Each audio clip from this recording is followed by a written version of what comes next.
everybody, and welcome to That Wrestling Show, the podcast where all pro wrestling matters. I'm your host, Bill Yankovi, and this week, probably going to be a short show, I'm going to be honest with you, but going to be previewing this Sunday's NXT Takeover Vengeance Day. This looks like a pretty good card from top to bottom. 3 championship matches on that show this coming Sunday. Plus, I'm going to have a serious discussion on fans and crushes and why I think it can go a little too far at times. Well, let's get to some of the news of this week, and I'm going to start with news that was announced yesterday, and for this, I have to play the following song.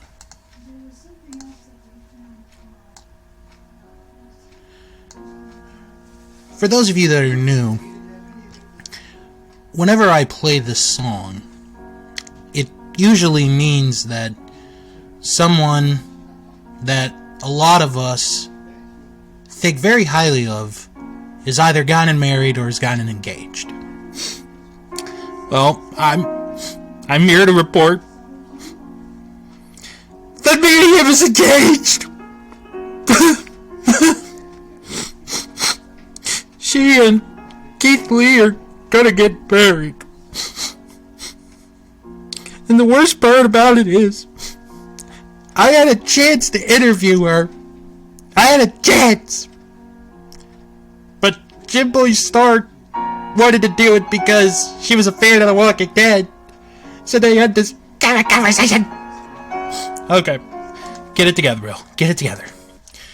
But in all seriousness, congratulations to Mia Yim and Keith Lee. I personally was like, when are they ever going to get engaged? But they announced their engagement yesterday. Congratulations to the both of them. Hopefully a wonderful, long marriage for Keith Lee and Mia Yim. They look like a wonderful couple together.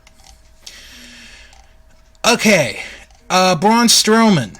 We saw him recently at the Royal Rumble, and then he wasn't on last week. Well, we know why. Braun Strowman announced on his Instagram that he is dealing with an infection that has spread to his bloodstream.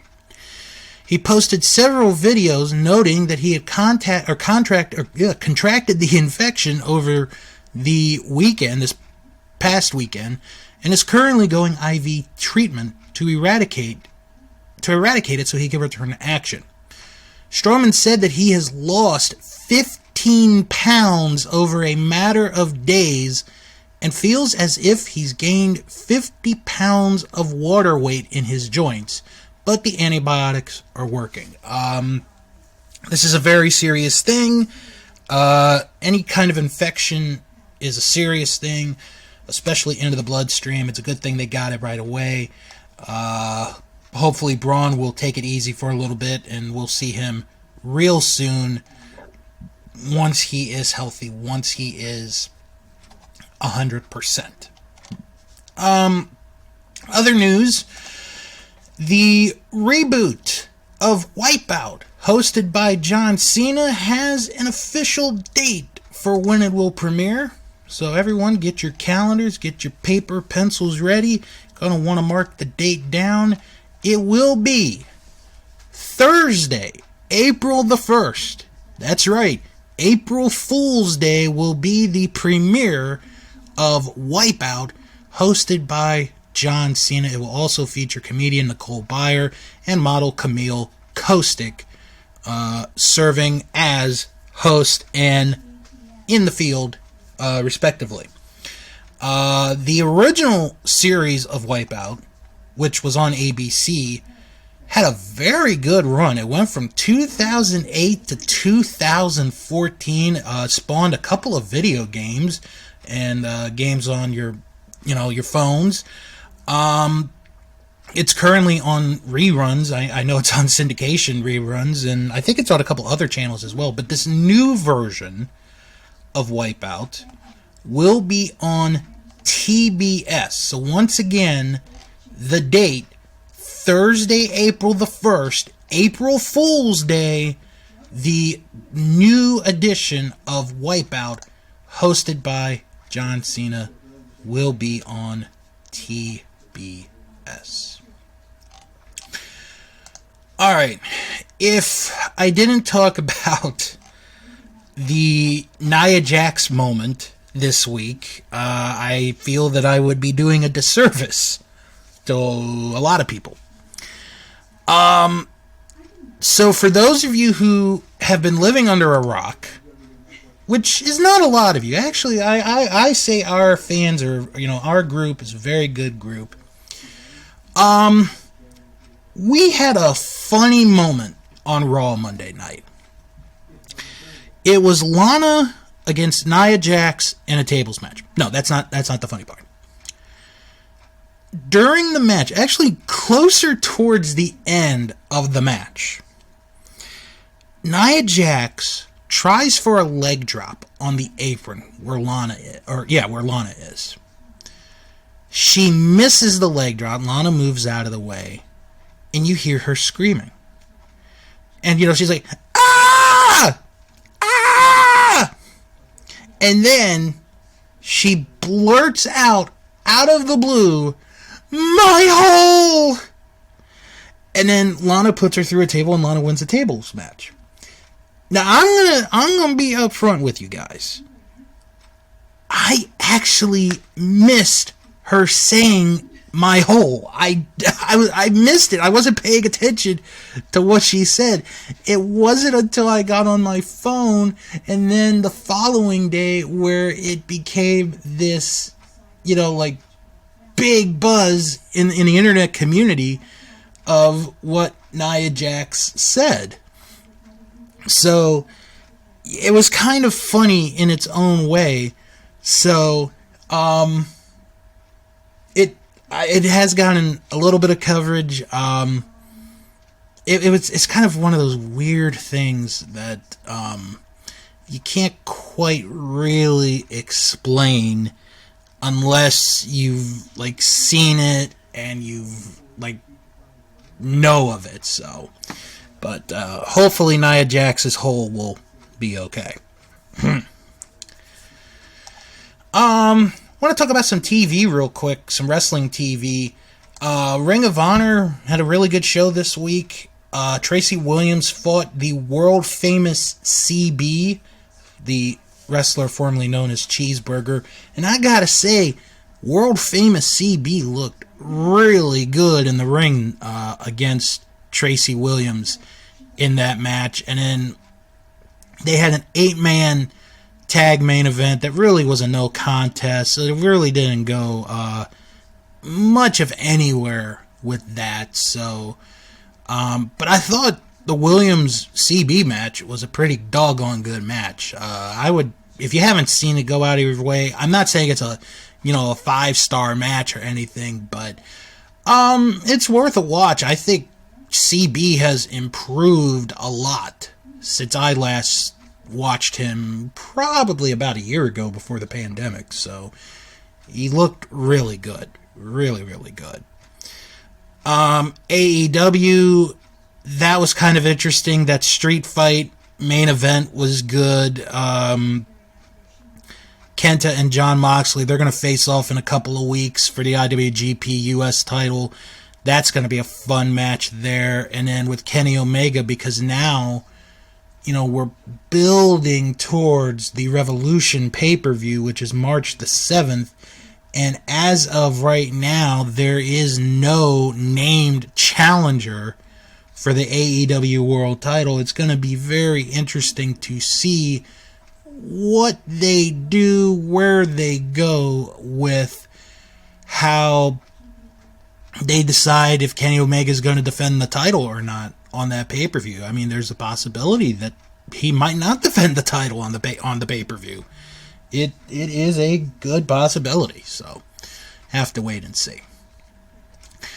One more piece of news, and then we're going to get into previews. Kaiji Muto, the Great Muta, made history today, beating Go Shiozaki in Budokan to win the GHC heavyweight title. That's the main championship of Pro Wrestling Noah. And by doing so, Keiji Muto becomes the first person in history to have held the IWGP, the Triple Crown, and the GHC heavyweight title at some point in their career. That is a very big accomplishment. Muto is in his 50s. He's 58, actually. Oh, I'm sorry. He's the third person to have ever done it. I thought he was the first, but he's actually the third. Kensuke Sasaki and Yoshihiro Takayama are the other two. I believe, from what I've heard, this was a very, very good match, so I'm probably going to go out of my way to watch that match to see how good it is. Muto at 58 winning the GHC heavyweight title is very, very interesting. There were other championship matches on this show today. Hayata and Yoshinari Ogawa successfully defending the GHC junior heavyweight tag titles, beating Ikuto Hidaka and Kotaro Suzuki. Saiki Yoshioka defeated Daisuke Harada to win the GHC junior heavyweight title, and Keno defeated Masakatsu Funaki to stay the GHC national champion. So, a big day all around for Pro Wrestling Noah, and congratulations once again to Keiji Muto winning the GHC heavyweight title, becoming only the third man in history to have accomplished the rare feat of winning the IWGP heavyweight title, the Triple Crown heavyweight title, and the GHC heavyweight title. This Sunday is, well, yes, it is Valentine's Day, but it is also NXT Takeover Vengeance Day, and there are 5 matches on this card, and it is a stacked card from top to bottom. Like, literally, I can't remember the last time I've said that about a takeover, but this is a legit stacked card. Any one of these matches on a regular NXT would be the main event of an NXT. So basically, in a sense, you have 5 main events on one show, and for this being their first takeover of 2021, they've really put a great card together. So, I'm going to go through each match, and I'm going to tell you who will win those matches. And we'll start with the 2 tournament finals that are going to take place this Sunday. The finals of the first ever Women's Dusty Classic will take place as Ember Moon and Shotzi Blackheart. They will face Dakota Kai and Raquel Gonzalez. That'll be the women's finals of the Dusty Tag Classic. The team that wins that will receive a future WWE Women's Tag Team Championship match. So how did both teams get to this point? Well, let's take a look. Let's start with Dakota Kai and Raquel Gonzalez. They were the first ones to get to the finals. They defeated Aaliyah and Jessie Kamea in the quarterfinals. And then in the semifinals, they defeated Casey Catanzaro and Kaden Carter. For Ember Moon and Shotzi Blackheart, they got to the finals this past Wednesday. They defeated Marina Shafir and Zoe Stark in the quarterfinals, and then defeated this past Wednesday Candice LeRae and Indy Hartwell in the semifinals of that tournament. This is going to be an interesting match. These women have history here, but this is for the first one. I'm going to go with Dakota Kai and Raquel Gonzalez. I think that's going to be the team that's going to win this, and that would set up a very interesting women's tag team title match against Shayna Baszler and Nia Jax. Wow, that would be a heck of a match right there if it is to go that way. I'm going to say Kai and Gonzalez win the women's Dusty Classic. Then we go to the men's. It will be the grizzled young veterans of James Drake and Zach Gibson against the I guess you could say the Cinderella story of this tournament, MSK of Nash Carter and Wes Lee, formerly of the Rascals. Let's talk about how both teams got to this point. MSK was revealed to be a mystery team that was added to the tournament. They defeated in the first round Jake Atlas and Swerve Scott. And then in the quarterfinals, they defeated Drake Maverick and Killian Dane. And then in the semifinals, they defeated Joaquin Wilde and Raul Mendoza of Legado del Fantasma. For James Drake and Zach Gibson, the grizzled young vets, in the first round they defeated Everrise, Chase Parker, and Matt Martell. In the quarterfinals, they defeated Kushida and Leo Ruff. And in the semifinals, they defeated Tommaso Ciampa and Timothy Thatcher to get to this point. And the team that wins this match will receive a future shot at the NXT Tag Team titles. I think it would be a very fascinating story if MSK were to come from literally out of nowhere to win this tournament, but I don't see it happening. I think the grizzled young veterans are going to overtake this match, and James Drake and Zach Gibson will win the men's version of the Dusty Tag Team Classic. And then let's get to the 3 championship matches. We have a triple threat match for the NXT Women's title. Io Shirai will defend against Toni Storm and Mercedes Martinez in a triple threat match. This is going to be a very, very fun match. Io Shirai, you can make a legit argument as being the best female wrestler in the world today. Toni Storm, even though she's young, she's in her 20s, she has the miles on her, and Mercedes Martinez, a 20-year veteran of the business. You got a lot of experience, you've got youth, you've got high flying, all together put in here. This is going to be a very fun triple threat match. And I'm going to say Io is going to retain the women's title. I don't see her losing it just yet. Maybe a couple more months, and then we'll see where it goes. But I think Io Shirai is going to retain the women's title. The NXT North American title will be defended as Johnny Gargano will face Kushida. Gargano tried to get out of this match on Wednesday, but failed miserably, I might add. And Kushida has been on a roll. Look, Johnny Gargano's had the belt 3 times. This is his 3rd reign. I don't think it's going to kill him if he loses this match. I think Kushida will win the NXT North American title. And the main event of this takeover is for the NXT Championship, as Finn Balor will defend the title against Pete Dunne. Holy cow, what a match this is going to be. Finn's had the belt since September, I believe. Yeah, September. He's fought O'Reilly twice. I think he's fought a couple other people here and there. But Pete Dunne is such a good wrestler. He really is. And I think a heel NXT champion could be something they need at this time. So I'm going to say Pete Dunne wins the NXT title and becomes the new champ over Finn Balor this Sunday at TakeOver. And of course, this event will be streamed live on the WWE Network. One of the last events to appear on the WWE Network before WWE Network goes over to Peacock in the United States.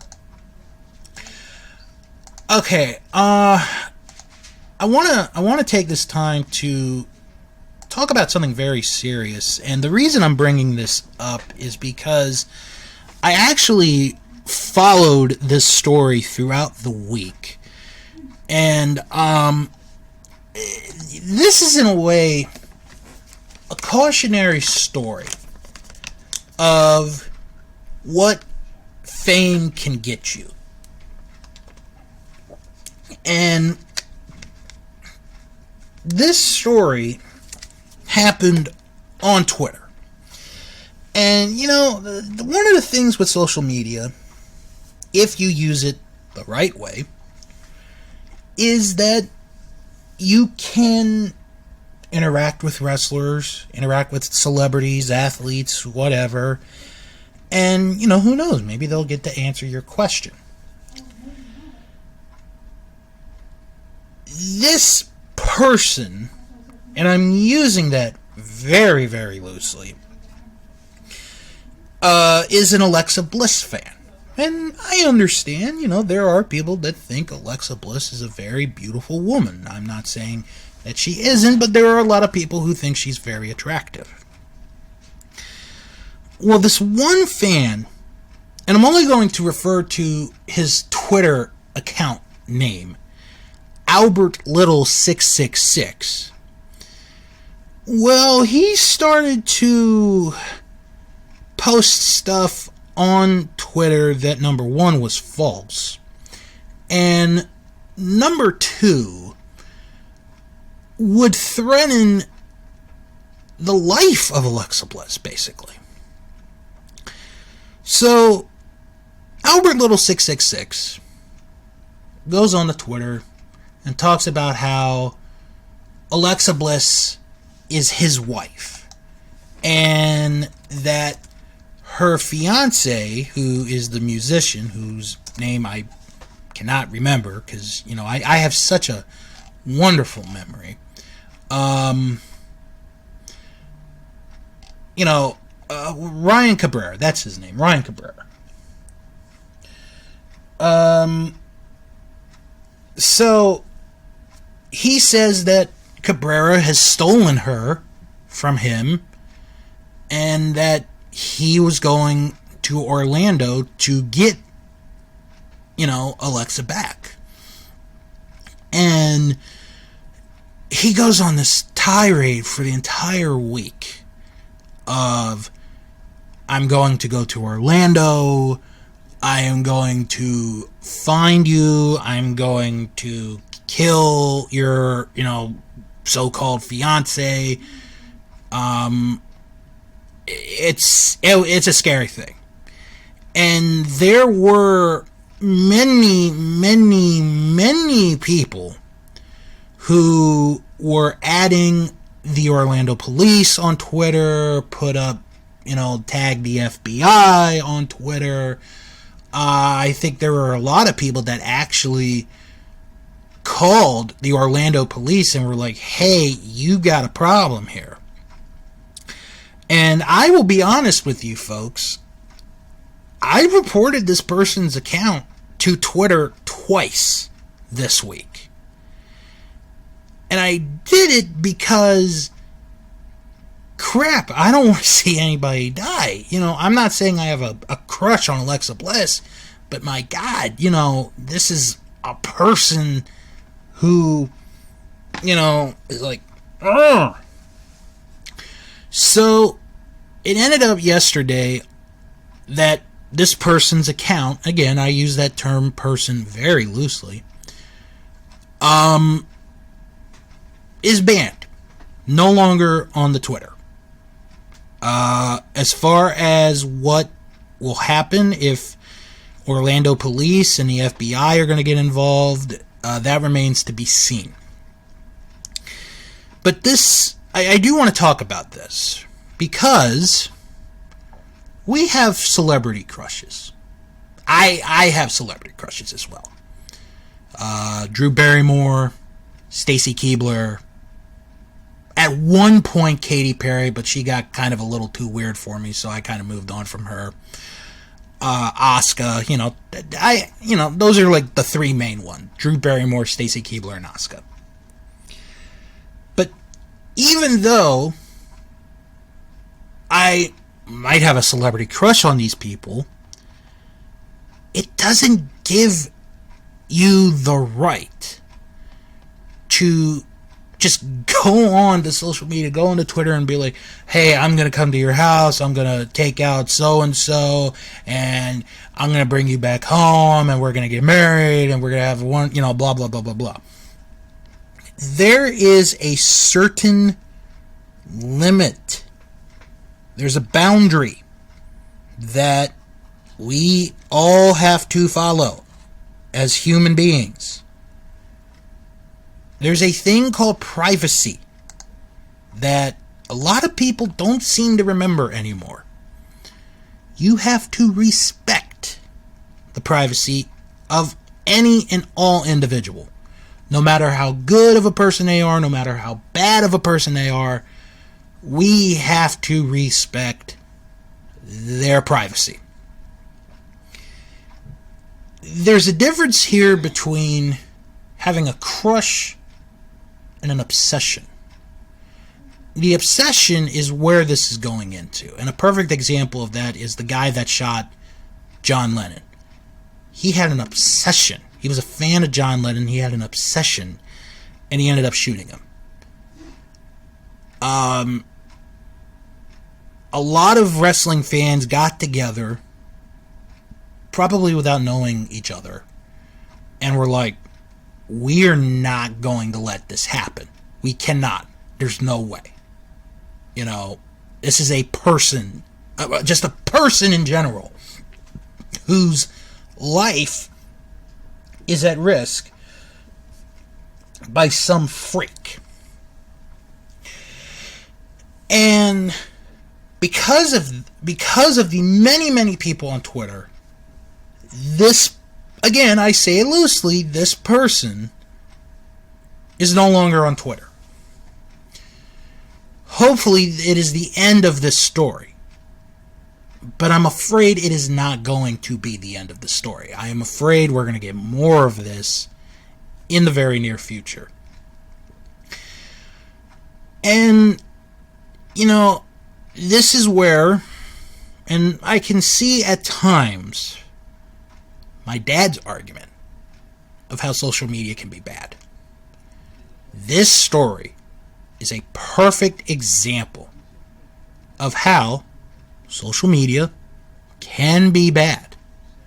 When you have a person who obsesses over a celebrity like this, threatens to do this, threatens to do that, threatens to harm another person. That's where the evil in social media does come into play. My advice to all of those who have celebrity crushes, because, like I said, I have mine, you have yours, don't go crazy over them. That's why they're called celebrity crushes. Because deep down inside, we're never going to really marry them.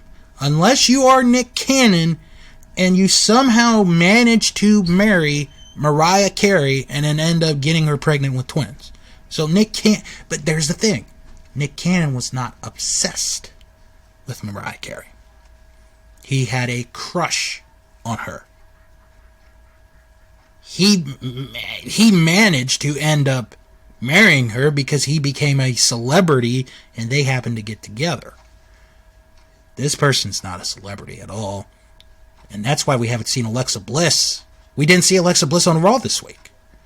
I know they're not going to say why, but I have a feeling that this individual is the reason why she was not on Raw Monday night, for her protection, for her safety. So, all I'm saying, folks, here, because I'm going to be wrapping up the show shortly, is it's okay to have a celebrity crush. Just don't go batshit crazy over that person to the point where law enforcement has to get involved and you end up doing something that you will regret for the rest of your life. Now, before I get into the plugs, I do have an announcement that I want to make at this time. For those of you that did not hear the latest episode of WW Free, myself and Jim Boy Star, we are going to be doing a new podcast. You can mark the date down, Sunday, March the 28th, the start of the brand new podcast series, Bill Learns Kingdom Hearts.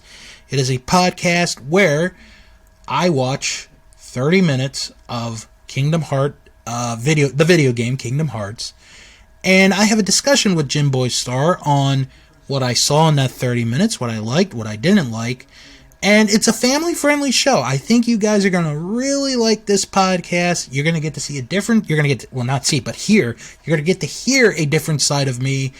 I honestly never played the game as growing up as a teen. I'm not a fan of role-playing games, but you're going to get to hear me talk about this and see what I thought of Kingdom Hearts. So, once again, the date, Sunday, March 28th, Episode 1 of Bill Learns Kingdom Hearts will be coming out on whatever podcast stream you listen to.